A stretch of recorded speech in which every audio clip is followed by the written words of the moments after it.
Hello, my name is Tejas Agarwal and I will be presenting one of the real-time application of lossless image compression. In this presentation, I will cover my problem statement, the objectives, introduction to the image compression, compression methods used in image compressions, block diagram, theoretical calculations, flow chart of implementing this, MATLAB implementation using GUI, advantages and conclusion. The problem statement is to cope with the growth in the size of database. Additional storage devices need to be installed, and the modem and multiplexers have to be continuously upgraded in order to permit large amount of data transfers between computer and remote terminals. This leads to an increase in the cost as well as equipment. Equipment means here in the infrastructures where the storage equipments are situated. One solution to this problem is compression, where the database and the transmission sequence can be encoded efficiently. The objectives behind this project is the new image compression technologies which yield low bit rate while maintaining the fidelity of the images are sought everywhere. Hence, in long distance communication, transmission of compressed images saves time, cost, and space. The objectives are to analyze the performance of this image compression system, to reduce the blocking artifact, and to produce better quality reconstructed image with higher compression, to provide better possibility of optimal rate distortion. Introduction of the image compression are cameras are now designing in to provide the more and more megapixels to improve the quality of the captured images. With improvement in image quality, the size of the image file also increases. Due to the speed limitation of internet, it takes more time to upload good quality images that are of bigger size. A user needs to compress the image without degrading its quality. There are two types of compression algorithms, namely lossless and lossy image compression. We proposed a technique to compress the captured image to reduce its size while maintaining its quality. So, MATLAB is a powerful tool for analyzing images and signals for developing applications. One of the applications of image compression with MATLAB using a graphical user interface, that is GUI, is described here. So, the compression types used in the image compressions are lossy and lossless. In the lossless image compressions, reproduces an identical images after compression, whereas in lossy compression, it yields perceptually equivalent but not identical. So lossless, which is the statistical redundancy technique, which is directly related to the image data probability distortion.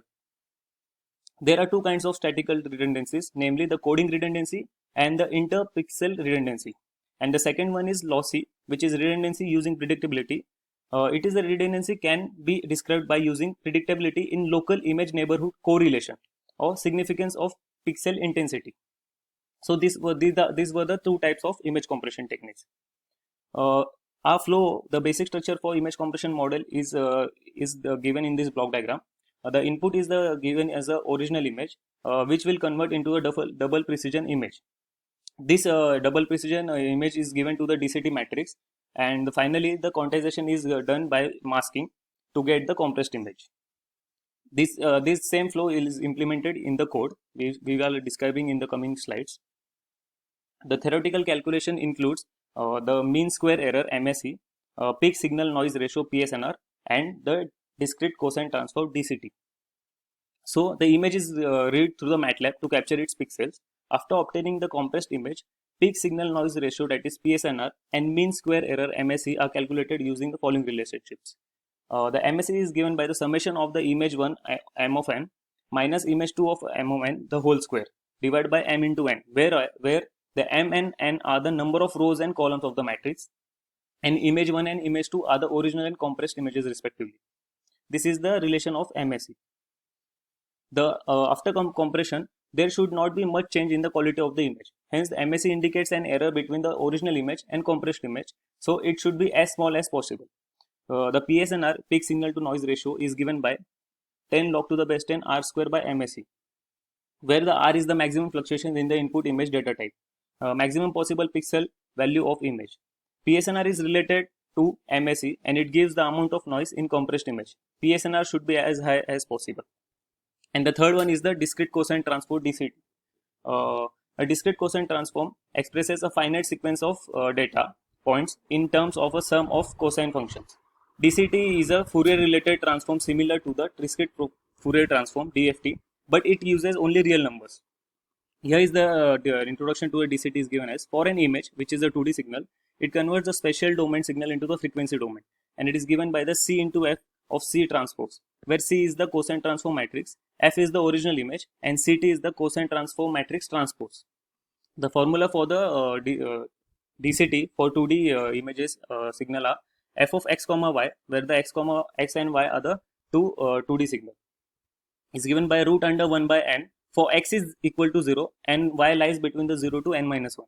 And for x is greater than 1 and less than n minus 1, it is given by under root 2 by n cos of 2y plus 1 pi x divided by 2n. Let's go to towards an example of DCT. For the first row, n equal to 4, and for the 4 row, we will get the 4 by 4 matrix of DCT. So by putting the values, that is n equal to 4, we will get this matrix of 4 by 4 DCT matrix. And for example, f of x is given, that is the image f is of 4 by 4 matrix. This is given as a 4 by 4 matrix. We need to find the 2D DCT for it. So the formula is CF of C of T. So we have found the DCT of 4 by 4 in the previous. This is the matrix for 4 by 4 DCT, and this is the input image, that is F. So we will multiply first to C into F, and then the result of these two products will be multiplied with the transpose of the DCT. So this is the result for the above two matrix multiplication, and this is the transpose of the DCT. And finally we get this matrix as a solution of the example of 2D images having the original image matrix of 4 by 4 given in the example. For the MSE, if m equal to 8 and n equal to 8, and the MSE is given as the relation described above, the PSNR will be 10 log to the base 10 r square by MSE, where r square is equals to 2 raised to b minus 1, where b is the bits per sample. So the value of a bit equal to 8. Therefore, r equal to 2 raised to 8 minus 1, which is equal to 255. Therefore, the PSNR will be 10 log to the base 10, 255 square upon MSE. These are the theoretical calculations behind the implementation. The flowchart for implementing this project on MATLAB GUI includes these following steps. The input is the original input image. It will convert that original image into the double precision matrix. This double precision image will be applied with the DCT matrix, and post this the quantization will take place by masking, and finally we will get the compressed image. Let's go this flow using the code. This is the MATLAB implementation code, and the main logic of having this flow. This code will execute when we push the push button of convert image in the GUI. So this is the condition for selection of the image. If the image is not selected by the user in this, the message will display please select the images first. So this will message will be displayed if the browse button is open and the image is not selected, and he is directly pressing the compress image button. Else, if he successfully selects the image, this is the main logic and flow of the implementation. The image will get read by this command imread, and the first step is to convert the image into a double precision. So the function is im2double is used to convert the image into a double precision. So after double precision, we need to apply the DCT matrix. So the function is DCT mtx of 8 that returns the 8 by 8 DCT matrix. After this, we need to have some quantization by masking the last step to have the compressed images. For that, the function is blkproc, that is the block processing of image, by applying the DCT to each distinct 8 by 8 block of I, and padding of I with zeros if required. Padding means if the number of bits in the images is less than the actual comparing to the actual original image, the number of zeros will be padded to the DCT matrix process image. After that, the block processing of image by is done by masking to each distinct 8 by 8 block of B and padding B with zeros.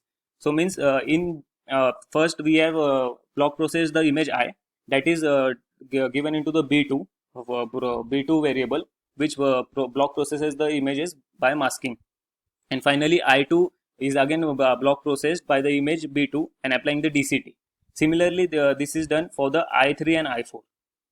This is the flow of the code which includes the double precision, DCT matrix, and the quantization by masking. This is the GUI design of our project. The code was explained for this compressed image push button. This is the main logic behind this implementation, and this select image will browse the image from the system. Once the user successfully browses the image and hits this compress image button, the code will execute and the image compresses with the similar quality. You can see here the example. The original image size in bytes was 88909. Whereas the post compression it reduces to the 28.8048. Such a use compression in the size, but the quality remains the same. So advantages of this image compression is it reduces the storage requirement and incurs less transmission cost. It takes the lesser time to load than their more original images size, and makes it possible to view more images in shorter period of time. It reduces the probability of transmission errors, and as seen in the previous slides, it provides the low cost, save times, and it provides a level of security against the illicit monitoring. So I have concluded from this project that the image compression can be implemented by using the discrete cosine transform DCT algorithm, which compresses the image with a good compression ratio, and implementing all the theoretical equations of MSE, PSNR, and DCT in MATLAB in the form of functions. Thank you.